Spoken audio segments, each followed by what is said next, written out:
Ukraine और रूस के बीच चल रहे युद्ध के बीच राजधानी कीव के बंकरों में पनाह लिए हुए छात्र अपने घर उज्जैन पहुंचे। उज्जैन के कानीपुरा रोड स्थित नागेश्वर धाम कॉलोनी में छात्र का परिवार वालों ने जोरदार स्वागत किया। यूक्रेन और रूस युद्ध के बीच शहर के कई छात्र अभी भी यूक्रेन में फंसे हुए हैं। वो अपनी बारी का इंतजार कर रहे हैं। उज्जैन के सेंट पाल स्कूल के पीछे कॉलोनी में रहने वाले पार्थ जोशी उन खुश नसीब छात्रों में से एक हैं जो राजधानी कीव में फंसने के बाद भी बचकर निकल आए और सुरक्षित घर पहुंच गए। सरकारी अस्पताल में नर्स के पद पर काम करने वाली पार्थ की मां ने बताया कि पार्थ जोशी के घर पहुंचने पर परिवार वालों ने पार्थ का स्वागत किया। सरकारी अस्पताल में नर्स के पद पर काम करने वाली पार्थ की मां ने बताया कि जिस दिन से युद्ध की खबर आई थी उस दिन से पार्थ की सलामती के लिए वो भगवान से प्रार्थना कर रही थी। पार्थ भी काफी खुश दिखाई दिया। पार्थ ने बताया कि युद्ध शुरू होते ही समझ गए थे कि हम फंस गए हैं, लेकिन रूसी सेना कीव में दाखिल होती उससे पहले ही हम निकलने में कामयाब रहे। उज्जैन पहुंचते ही पार्थ अब वो युद्ध के हालात को सोचकर ही डर जाता है। पार्थ ने मीडिया से कई बातें साझा की। आप कैसे आप यहाँ तक पहुँचे, कैसे वहाँ पर दिन निकाले, क्या बंकर में कैसे जाते थे, सब कुछ एक बार में। जैसे कि जब 24 को ये स्टार्ट हुआ, हमें आइडिया नहीं था कि एकदम से बॉम्बिंग स्टार्ट हो जाएगी वहाँ पे।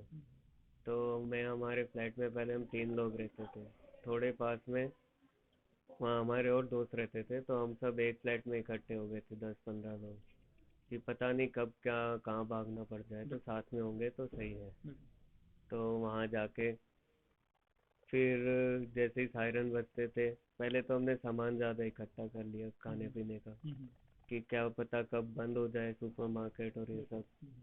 फिर सब लेकर इकट्ठा कर लिया। फिर जैसे ही सायरन बजते थे तो उनका टाइमिंग होता था कि रात को 11 से या 5 जो भी कर्फ्यू होता था, तो हमें जाके नीचे रहना होता था बंकर में उस टाइम पीरियड के। हाँ, कि दिन में आप खाना पीना जो भी है वो कर लो।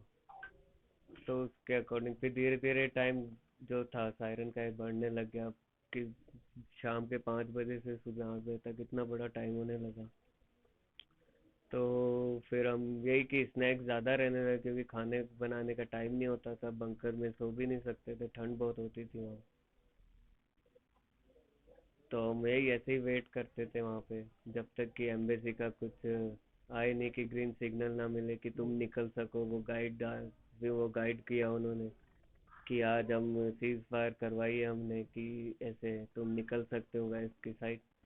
तो वहाँ से हम पहले लवीव गए ट्रेन से।